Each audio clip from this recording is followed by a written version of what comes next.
네, 6학년 6반 여러분 안녕하십니까.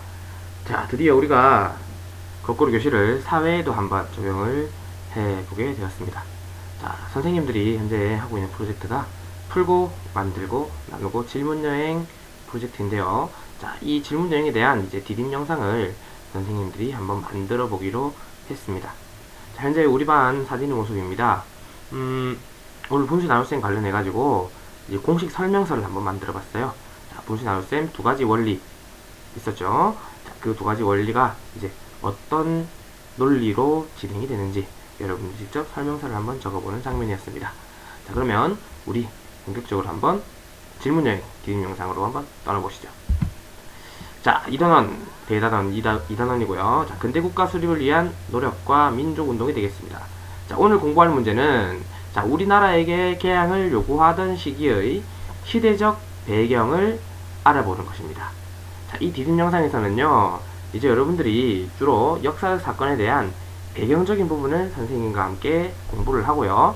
자, 이제 본 수업 시간에는 과연 그러한 사건들이 육하원칙을 거해서 누가, 언제, 어디서, 무엇을, 왜, 어떻게, 그리고 그 결과는 무엇인지 다양한 관점을 통해서 여러분들이 역사적 사건을 파헤쳐 보도록 하겠습니다. 물론 질문을 만들면서입니다. 자, 그러면 이제 우리 한번 개항을 요구하던 시기로 떠나보기 바랍니다.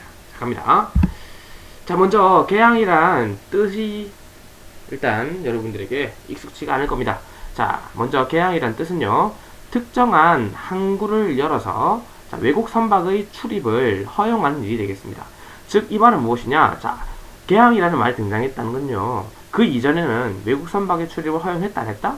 그렇죠. 바로 하지 않았다는 것이 되겠죠.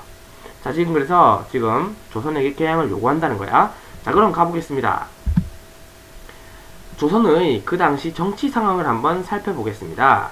자, 우리 1단원에서 배웠던 정치 유형인데요. 자, 왕이 너무 어려가지고 왕과 관련된 어떤 사람들, 그렇죠, 외가 친척들이 이제 왕 대신에 나라를 이끌어가는 거야. 자, 이런 정치를 뭐라 불렀다? 바로 세도 정치가 되겠습니다. 자, 이 세도 정치 문제점은 뭐였습니까? 그렇습니다. 바로 자기 가문을 위해서만 정치를 펼친다는 겁니다. 국민을 위한 정치가 이루어지지 않는다는 것이 되겠죠. 그래서 이 그림 한번 잘 보시기 바랍니다.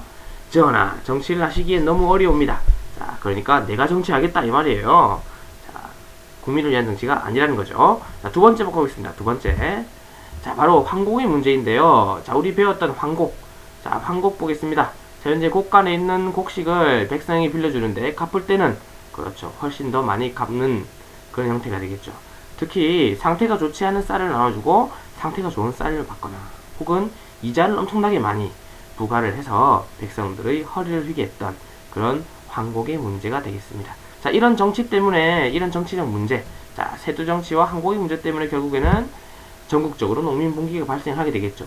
최초의 농민분기는 바로 홍경래난이었고, 그리고 임술농민분기. 네, 여러분들 잘 기억하고 있겠죠, 그죠? 좋습니다. 자, 이런 국내 정치 상황이 되겠고요. 자, 이번에는 이제 한번 국내를 떠나서 국외로 한번 가보겠습니다. 자, 국외의 정치 상황 과연 어땠을까? 우리나라의 주변 상황인데요. 자, 이 배가 있습니다. 오, 배가 굉장히 멋있어요. 자, 여러분들이 흔히 볼 수 있는 배는 아니죠, 그죠?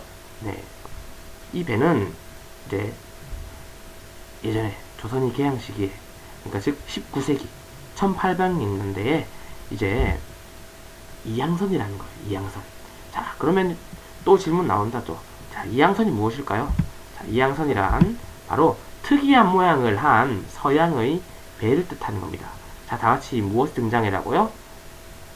지호 다시 대답해봐. 그렇죠, 바로 이양선이 되겠습니다. 이양선은 사람 이름이 절대 아닙니다. 선생님 어릴 때 처음에 이양선 보고 나서 이게 사람 이름인가 하고 갸우뚱했던 적이 있는데 절대 사람 이름 아니고요. 뭐 이름이다? 그렇죠, 바로 배 이름이다. 무엇의 배? 서양의 배다. 자, 그럼 이 이양선, 새로운 배가 등장을 했어요. 자, 조선 사람들 처음에 이런 배 보면 어떨까? 그렇죠, 바로 당황스러운 느낌이겠죠. 자, 그런데 이 이양선이 어떻게 하느냐? 이제 조선을 향해 다가옵니다. 자, 특히 여러분들 이 지점, 이 지역 잘 기억해 두세요. 바로 강화도인데요. 자, 강화도는 서울을 이제 그 당시 한양이 되겠죠. 자, 한양을 지나는 강, 서울을 지나는 강 무슨 강이에요? 그렇죠. 바로 한강이 되겠죠.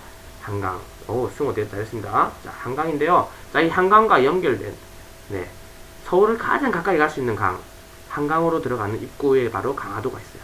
자, 그래서 이 강화도를 중점적으로 이제 침략을 하게 됩니다. 네, 과연 어떤 나라들이 침략하게 됐는지 이제 수업 시간에 한번 알아보겠습니다. 자, 이해되겠죠, 그죠? 네, 넘어가겠습니다. 자, 이렇게 이러한 것을 봤을 때 서양의 세력이 조선을 위협하였더라 라는 것을 우리가 알 수 있겠네요. 국외의 정치 상황. 자, 서양 세력이 위협하고 있었고, 자, 이번에는 보겠습니다. 이번에는 이 사진, 네, 일본의 군함이 되겠는데요. 이 군함의 이름 바로 운요호라고 부르겠습니다. 운요호. 자, 호수 이름이 아니고요. 운요호. 네, 군함의 이름이 되겠습니다. 일본의 군함입니다. 자, 이 운요호가 또 강화도 앞을 이리저리 왔다 갔다 합니다. 이리저리 왔다 갔다 하면서 우리 조선 사람들에게 피해를 입히게 됩니다. 자, 이것을 보았을 때 일본의 세력 역시 조선을 위협하고 있었다는 것을 알 수가 있습니다. 자, 서양의 배 뭐라고요? 이항선. 자, 일본의 군함은요, 운요. 자, 여러분들 잘 기억하시고, 자, 이러한 배들이 주로 어느 지역을 공략했다? 그렇죠. 강화도로 이렇게 들어왔다더라. 이해되겠죠? 이런 정치 상황, 국내와 국외의 정치 상황 여러분들이 잘 기억해 주시기 바랍니다. 과연 이러한 상황에서 과연 조선 사람들은 어떻게 대응했을지 보겠습니다. 자, 이제 이 당시에 주요 인물이 등장합니다. 바로 흥선대원군이라는 인물인데요. 자, 이 흥선대원군은 이제 아까 전에 국내는 세도정치 문제, 그리고 국외는 그렇죠, 서양 및 일본의 침략이 되겠죠. 여러분들 이 상황 이해되겠죠, 그죠? 이런 상황에서 흥선대원군은 과연 어떤 정책을 펼쳤을까? 자, 먼저 왕권 강화 정책. 자, 무엇을 박살내기 위해서? 그렇죠, 세도 정치를 박살내기 위해서. 자, 그리고 대외 정책을 펼칩니다. 이 대외 정책은, 자, 외국에 대한 정책을 이야기합니다. 외국에 대한 정책. 어떤 정책을 펼쳤을까? 한번 살펴보겠습니다. 자, 먼저 왕권 강화 정책에서는요, 이제 정치적으로 굉장히 부패한 관리, 탕관오리라고 그러죠. 탕관오리들을 내쫓아버리고 능력에 따라 인재를 등용하게 됩니다. 자, 세도 정치 때는 이제 자신에게 유리한 인재들만 등용을 하게 되겠죠. 그래서 자기 가문에 있던 사촌, 육촌, 팔촌 이런 사람들을 그냥 대거 등용합니다. 나라가 잘 돌아가겠습니까? 안 돌아갑니다. 자, 그리고 양반에게도 군포를 거두는데, 자, 이건 뭐냐면, 자, 그 당시에도 이제 군대를 가야 됩니다. 가야 되는데, 자, 양반들은 군대를 가는 대신에 군포라고 해서, 군포라는 것이 이제 옛날 사람들이 입던 옷이 그런 재질인데요. 삼배나 무명 같은 것을 이제 거두면서 양반에게 군포를 이제 걷게 됩니다. 자, 양반들은 이제 군대를 이제 안 가게 되는 그런 상황이 이제 되는 거겠죠. 자, 다음 가보겠습니다. 그 다음. 근데 이렇게 군포를 이제 거둠으로써 양반들에게도 이제 세금의 부담을 시킨다는 의미가 되겠죠. 자, 그리고 서원 정리. 자, 서원이란 거는요, 학문을 닦던 곳인데, 자, 이 선비들이 자기들의 그런 권력 유지를 위해서 서원을 활용했다는 겁니다. 그래서 이 서원을 대폭 정리를 하게 되고요. 그리고 경복궁을 다시 건설합니다. 자, 경복궁은 임진왜란때 불탔는데요. 자, 이 경복궁을 다시 건설하면서 누가 힘들까요? 그렇죠. 바로 백성들이 힘들게 되겠죠. 그래서 이 부분은 흥선대원군이 굉장히 많은 비판을 받았던 그런 부분이 되겠습니다. 자, 이 왕권 강화 정책은 바로 세도 정치를 박살내자는 의미에서 바로 그렇습니다. 왕권 강화 정책을 펼쳤다는 겁니다. 자, 다음 대외 정책 보겠습니다. 대외 정책은요, 다른 나라와의 수교를 반대합니다. 수교. 자, 수교. 자, 수교의 뜻은 뭘까요? 수교의 뜻은요, 다른 나라와 물건을 사고 팔면서 서로 바꾸는 것을 의미합니다. 다른 나라와 물건을 사고 팔면서 서로 바꾸는 걸 의미한다. 자, 다른 나라와 물건 사고 파는 거 반대한다. 자, 지금 서양과 일본이 이제 우리나라로 들어오려고 한다. 그런데 지금 이제 이거를 이제 개항을 반대한다는 거야. 이해되겠습니까? 즉, 이 말은 이제 다른 나라의 침략을 막겠다. 다른 나라의 세력이 들어오는 것을 막겠다는 그런 의지가 되겠죠. 이해됐습니까? 좋습니다. 자, 일단 여러분들과 함께 오늘 알아본 것은 바로 개항시기 시대적 배경인데요. 자, 국내의 정치 상황은 보겠습니다. 세도정치, 한국의 문제가 있었고, 이를 통해서 바로 농민분기가 일어나고 있었다. 그 다음 북에는 바로 서양과 일본의 침략이 진행이 되고 있더라. 자, 그리고 이 상황에서 주요 인물은 바로 흥선대원군입니다. 자, 흥선대원군은 그 당시 세조 정치가 끝날 시점에서 고종이라는 왕이 어릴 때 즉위를 했어요.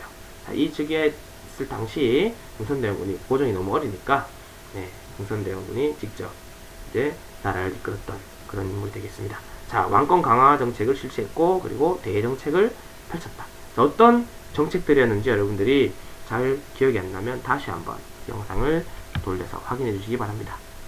자, 이제 여러분들과 함께 이 이후에 펼쳐진 사건들에 대한 내용들을 하나하나 파악해 보는 시간을 갖도록 하겠습니다. 자, 내일 자유 시간에 여러분들 만나겠습니다. 오늘 공부한다고 고생 많았습니다.